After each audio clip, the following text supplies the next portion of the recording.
Hey friends, it's Miss Crystal here again for chapter 3 of, don't ignore the title, of The Trumpeter Swan.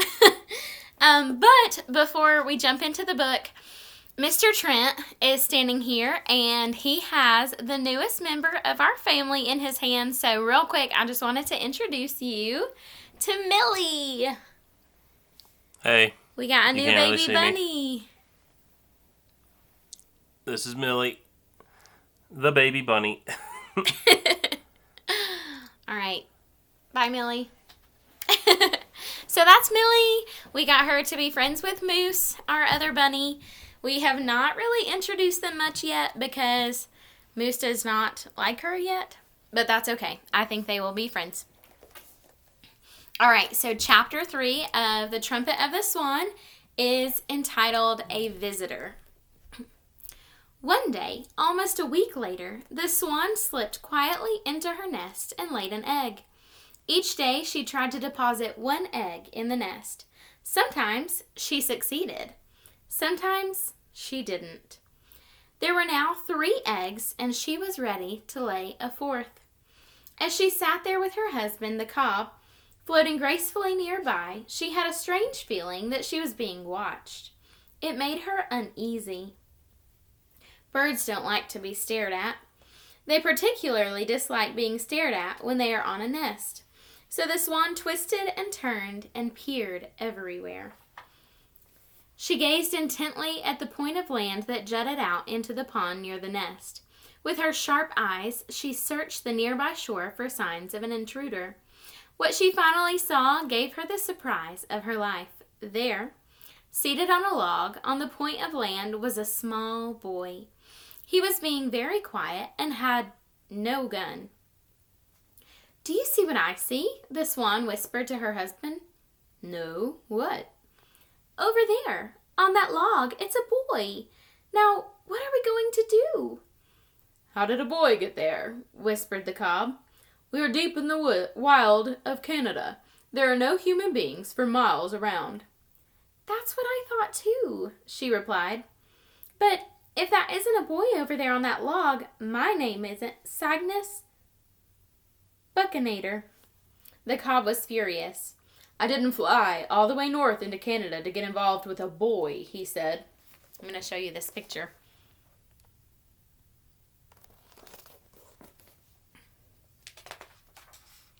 We came here to this idyllic spot, this remote little hideaway, so we could enjoy some well-deserved privacy.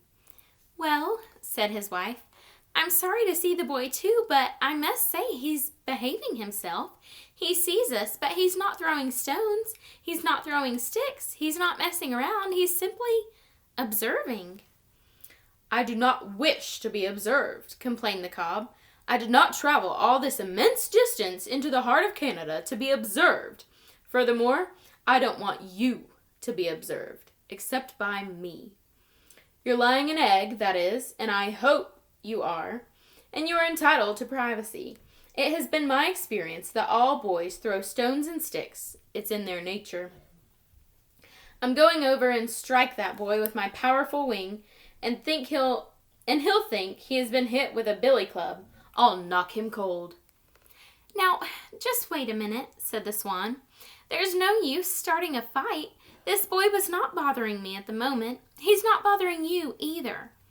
"But how did he get here?" said the cob, who was no longer talking in a whisper, but was beginning to shout. "How did he get here? Boys can't fly. There are no roads in this part of Canada. We're 50 miles from the nearest highway." "Maybe he's lost," said the swan. "Maybe he's starving to death. Maybe he wants to rob the nest and eat the eggs, but I doubt it. He doesn't look hungry. Anyway, I've started this nest, and I have 3 beautiful eggs, and the boy's behaving himself at the moment, and I intend to go right ahead and try for a 4th egg." "Good luck, my love," said the cob. "I shall be here at your side to defend you if anything happens. Lay the eggs." For the next hour, the cob paddled slowly around and around the tiny island, keeping watch. His wife remained quietly on the nest. Sam sat on his log, hardly moving a muscle. He was spellbound at the sight of the swans. They were the biggest water birds he had ever seen. He had heard their trumpeting and had searched the woods and swamps until he found the pond and located the nest. Sam knew enough about birds to know that these were trumpeters. Sam always felt happy when he was in a wild place among wild creatures. Sitting on his log, watching the swans, he had the same good feeling some people get when they're sitting in church. After he had watched for an hour, Sam got up. He walked slowly and quietly away, putting one foot straight ahead of the other, Indian fashion, hardly making a sound. The swans watched him go. When the female left the nest, she turned and looked back. There, lying safely in the soft feathers at the bottom of the nest, was the fourth egg. The cob waddled out onto the island and looked into the nest. "A masterpiece," he said. "An egg of supreme beauty and perfect proportions. I would say that egg is almost 5 inches in length." His wife was pleased. When the swan had laid 5 eggs, she felt satisfied. She gazed at them proudly. Then she settled herself on the nest to keep her eggs warm. Carefully, she reached down with her bill and poked each egg until it was in just the right spot to receive the heat from her body.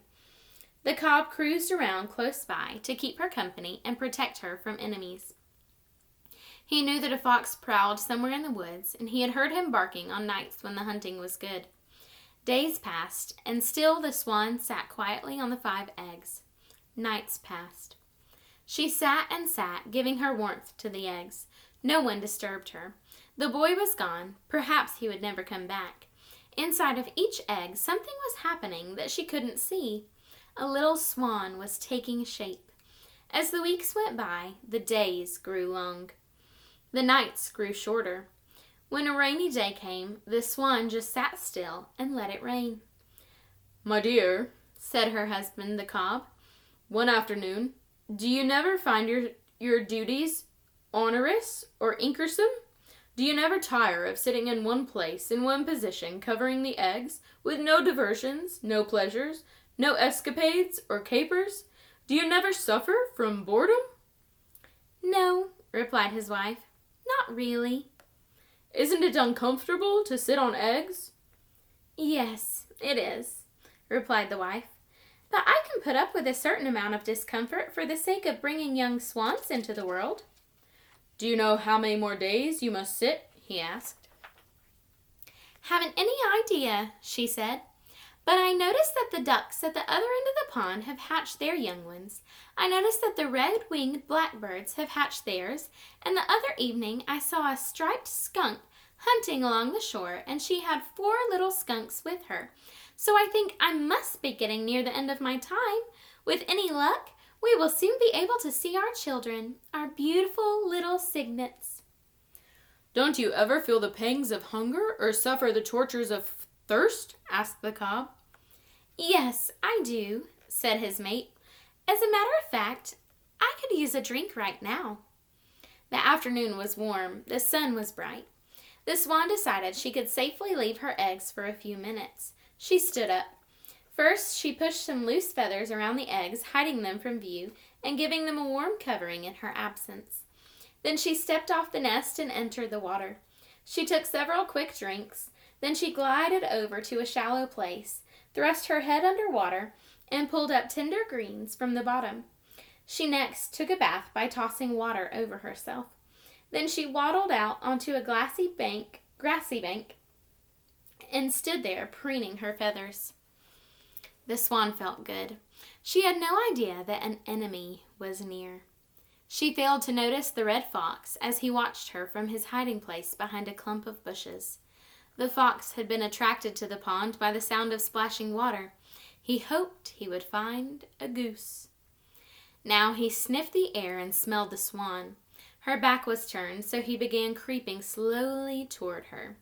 She would be too big for him to carry, but he decided he would kill her anyway and get a taste of blood. The cob, her husband, was still floating on the pond. He spied the fox first. "Look out!" he trumpeted. "Look out for the fox who is creeping toward you. Even as I speak, his eyes bright, his bushy tail out straight, his mind lusting for blood, his belly almost touching the ground. You're in grave danger. We must act immediately." While the cob was making this elegant speech of warning, something happened that surprised everybody. Just as the fox was about to spring and sink his teeth into the swan's neck, a stick came hurling through the air. It struck the fox full on the nose, and he turned and ran away. The two swans couldn't imagine what had happened. Then they noticed a movement in the bushes. Out stepped Sam Beaver, the boy who had visited them a month ago. Sam was grinning. In his hand he held another stick, in case the fox should return. But the fox was in no mood to return. He had a very sore nose. He had lost his appetite for fresh swan. "Hello," said Sam in a low voice. "Coo-hoo, coo-hoo," replied the cob. "Coo-hoo," said his wife. The pond rang with the trumpet sounds, sounds of triumph over the fox, sounds of victory and gladness. Sam was thrilled at the noise of the swans, which some people say is like the sound of a French horn. He walked slowly around the shore to the little point of land near the island and sat down on his log.